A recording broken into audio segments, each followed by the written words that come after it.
بسم الله الرحمن الرحیم. عزتمن رستاسو را نن یو اهمه او ضروری ویډیو پیش کوم. نو تاسو اول نمبر دا ویډیو ګورئ، د دې نه پس بیا تاسو سره یو څو خبرې کوم. को बख्शा है यकसा हकूक का, सांझी पाकिस्तानियत का और इज्जत नफ्स का हामी इमरान खान इस सदी का पैगंबर बन चुका है। मेरे दोस्तों, सच्ची बात तो ये है कि सच बोलने का अब रवाज नहीं रहा था। किसी को बख्शा है यकसा हकूक का, सांझी पाकिस्तानियत का और इज्जत नफ्स का हामी इमरान खान इस सदी का पैगंबर बन चुका है। मेरे दोस्तों, सच्ची बात तो ये है कि सच बोलने का अब रवाज नहीं रहा था। عزتمن تاسو د دې زنانه دا خبرې اوریدلې چې دا د عمران خان صفتونه کوي او تر دې پورې چې په آخر کې دا وایي چې دا د دې صدی دا پیغمبر جوړ شوی دی او پیغمبر دی. نو عزتمندو دا یقینا د کفر خبر ده او کنه ده چې دا په یو ځای باندې د عمران خان سره چې کوم دی ولاړه ده او دا وایي چې عمران خان د دې صدی پیغمبر دی.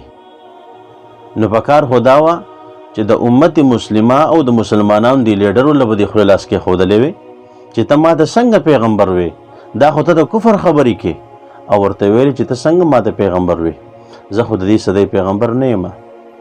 ځکه چې الله رب عزت په قرآن پاک کې فرمایي اعوذ بالله من الشیطان الرجیم ولکن رسول الله وخاتم النبیین، چې نبی علیہ الصلوۃ والسلام دا د الله پاک رسول له او دا آخری پیغمبر دی.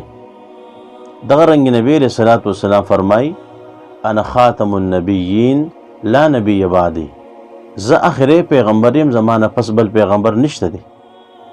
نو چې ته د نبی علیہ الصلوۃ والسلام نه پس یو لیډر ته د پیغمبرانو نسبت کې ورته چې دا د دې صدی پیغمبر دی، نو دا د قرآن او د حدیث خلاف نشو او دا د کفر خبر شو که نه شوه. تر دې پورې علما خدام لیکلی دي که یو انسان دی او هغه د پیغمبرۍ دعوه وکړي چې زه پیغمبر یم او ته ورته وایې چې ته پیغمبر یې، ته په خپل پیغمبرۍ باندې یو معجزه پیش کا، نو په دې خبره باندې هم ته کافر کېږې. هغه خو هم کافر شو، د پیغمبرۍ دعوې وکړه، خو ته په دې خبره باندې ځکه کافر شوې چې ګویا ستا خو شک راغی که چېرې دا معجزه پیش کړي بیا پیغمبر شي. حالانکه دا خو زموږ ایمان دی او عقیده ده چې نبی علیہ الصلوۃ والسلام دا آخری پیغمبر دی، د هغې نه پس بل پیغمبر نه راځي. نو چې څوک پکې شک کوي نو په دې باندې هغه کافر کېږي. که څوک چاته وایي چې ته پیغمبر یې نو په دې باندې معجزه پیش کا، نو په دې خبره خلک کافر کېږي. چې څوک بیا چاته وایي چې دا د دې زمانې او د دې صدۍ پیغمبر دی، نو په دې کې خو شک پاتې نه شو. ډېر کسان داسې چې هغوی دا پیک ویډیو ده، نو زه دغه کسانو دا خبره کوم چې هغه اصل ویډیو تاسو راوړئ چې موږ ته حقیقت معلوم شي. او بله خبره دا څنګه پیک ده، خو دا خبر خدا په خپله کوي چې دا د دې صدۍ پیغمبر دی.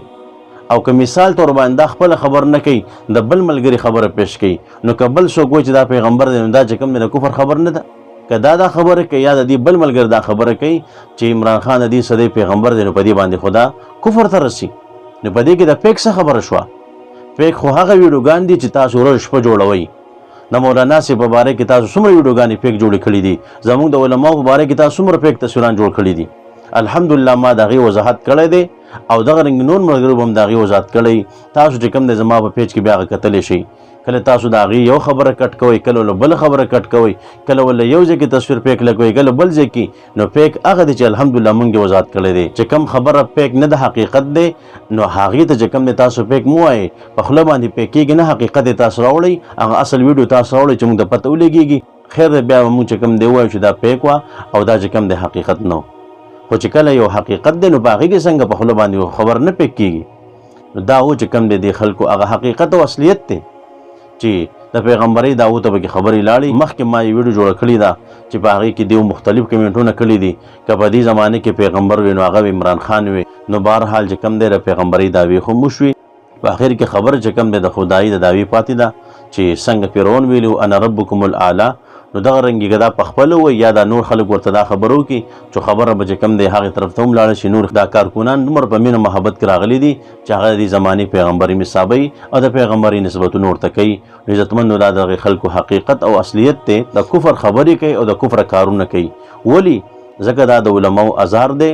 د علماو چې کم دی بد دعاګانې دي چې دیو د علماو خلاف چې کم تصویران جوړوي ویډیوګانې پیک کوي او د علماو په بېعزتو پسې راغستې ده نو الله پاک به دیو شرموي د دیو بېعزتي به کوي دنیا ته به چې کم دی دا خلک ښکاره کوي.